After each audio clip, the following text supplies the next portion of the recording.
Welcome back, all you beautiful people. I am continuing where we left off in yesterday's episode, which is 40 lessons that I've learned having turned 40 last week. I'm old, I'm over the hill, it's game over. If you haven't already, I recommend you go and you start by listening to that first episode, part 1, but we're going through 40 lessons learned, and I think we're on lesson 11 now, so let's kick it off, let's get right into it. Number 11, you cannot consume your way to fulfillment, it can only be created. So consume less, create more. If you do that, you'll never be left wanting. The problem is so much of our lives are designed in a way to keep us in a trap of consumption. Our internet habits, our social media, our phone, our Netflix, our food, everything is so hyper-caloric and stimulating in an attempt to keep us in perpetual consumption.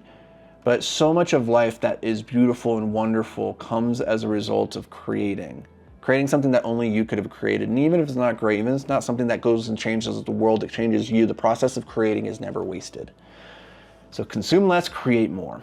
Number 13? Number 12? I'm not sure what number we're on, so stick with me. Actually, this is number 12, 13, and 14. It's a 3-4. Be useful, try hard, never give up. Let me repeat those.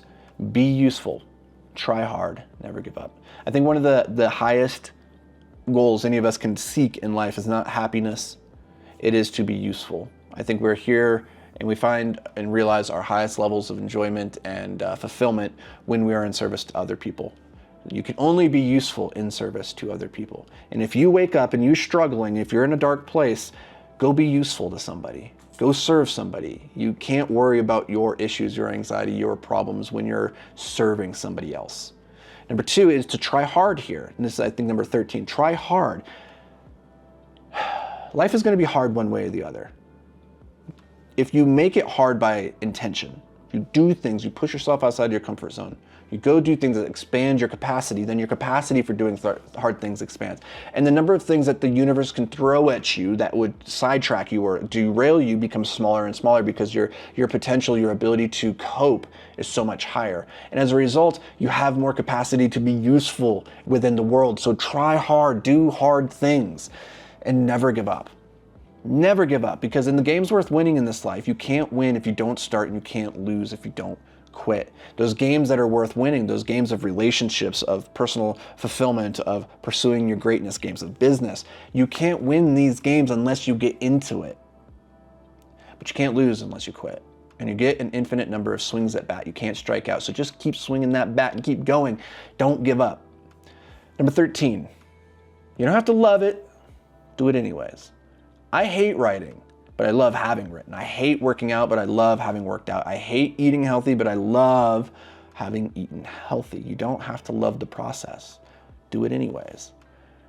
I believe that discipline, it doesn't matter if you love what you do, but it's the only thing that matters if you don't. And a lot of the things in life that are going to move you towards your greatness, the things that are truly good for you, they're going to be things that aren't fun in the moment. They're hard, and hard things aren't things that you're going to seek out in a lot of cases by with intention. And most people, they choose to just be complacent, to sit and be comfortable or content. And those people will be the sad souls that sit in the stands and never know the glory of victory or defeat, as Theodore Roosevelt said in his Man in the Arena speech. So, cultivate discipline. It's one of the most important things that any of us can do in this life, because motivation, it's waning. It's fleeting, but discipline's forever. Number 14, do less but better. And I'm constantly reminded that very little of what we do on a day-to-day basis, it actually matters. Very little of it. It's very easy to think of ourselves. This chair is like really squeaky, so if you guys can hear that, I apologize. Very little of what we do on a day-to-day basis actually matters. We like to think we're much more important and that our to-do lists are so critical. But if you were really to pare away the things that were meaningfully moving the ball forward, you'd realize there's actually very, very few things that do that. And as a consequence, we fill our lives with things that just don't matter. And that's troublesome, because then we feel overwhelmed, we feel pressure, we feel like we're not moving forward fast enough, right? Because there's so much on the to-do list at the end of each day, we think, oh, I didn't accomplish enough. If you realize that very little of what we do matters and that success is never about how much we do, but by what we do, then you start to work on doing less, but better. And this is one of the guiding principles of my life that served me incredibly well. Number 15, you will never feel ready. So might as well start now. It's true. You will never feel ready to start that business, to leave the W-2, to ask the girl out, to do whatever, to start the new diet, to go work out. Like, you will never feel ready. You will always have an excuse to procrastinate, to put it off. So you might as well just do it now. The dragon's not going to get any easier or any smaller. Number 16, when you start matters more than where you start. It's very easy to look at people and that have the silver spoon in their mouth, that were born into opportunity, and think, oh, they have it so great, and that I'm never going to be able to catch up to them. And I don't know where you came from. Maybe, you're coming from a third world country and you started off with very, very little opportunity. In my experience, it matters less where you start on the road to success. It matters more when you start. Because we're all on our own personal journey. There is no objective measure. There is no gate at the top of the fence or at the top of the hill that we get to and then you've won the game, right? So it's not as though somebody who has a head start is actually winning because they're running a different race entirely, right? They might be starting further ahead than you in an objective way, financially, let's say, but their race is entirely different. And that's their starting point.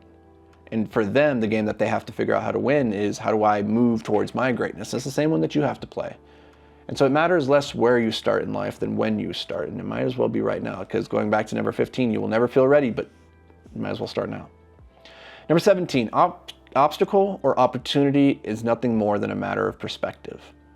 If you choose to interpret the stress and the strife in your life as a negative thing, it will be a negative thing. There's really interesting research around this that shows our perception of stress, whether stress is good for us or bad for us, will manifest itself in positive or negative ways. So if you think stress is bad for you, studies find that those people live shorter lives. If you believe stress is not necessarily a bad thing, then it doesn't have any adverse effects on your longevity. It's your perception of the stress that is detrimental or empowering. If you view stress or pressure as a privilege, as Billie Jean, the tennis player, once said, that's a great book, by the way, Pressure is a Privilege, that's her biography. If you view it as a privilege, then you look at your life and those things that are causing so much stress as an opportunity to step into your greatness. It's part of the story that is you.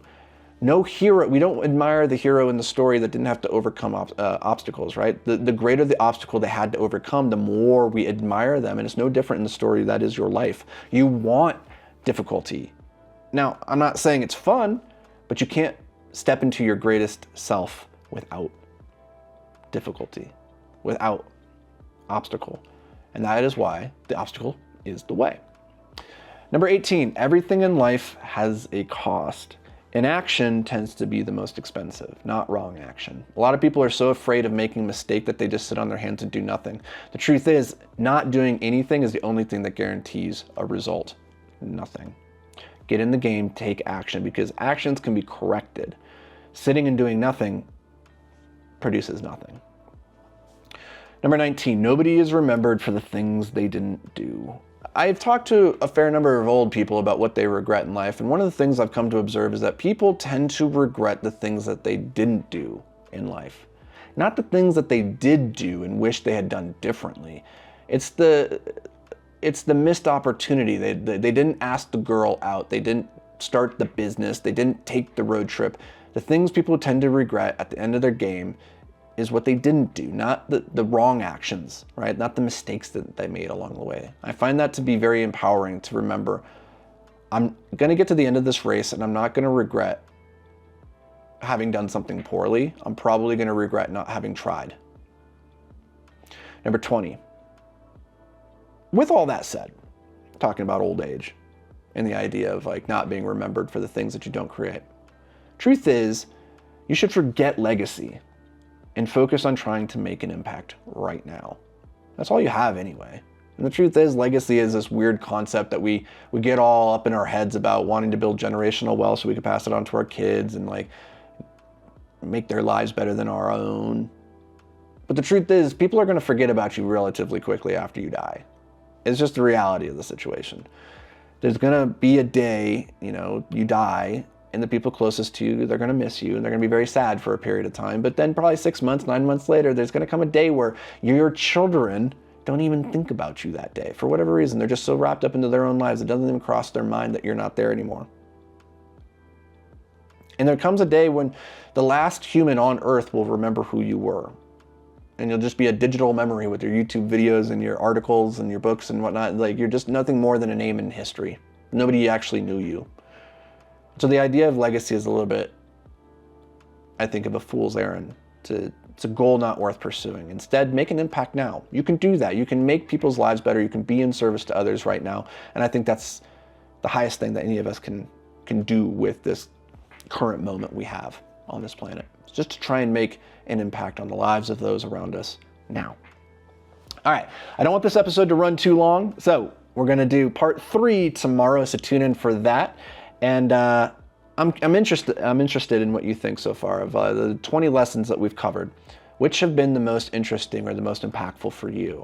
Or which ones are causing you to chew more deeply, chew longer on the meat, let's say?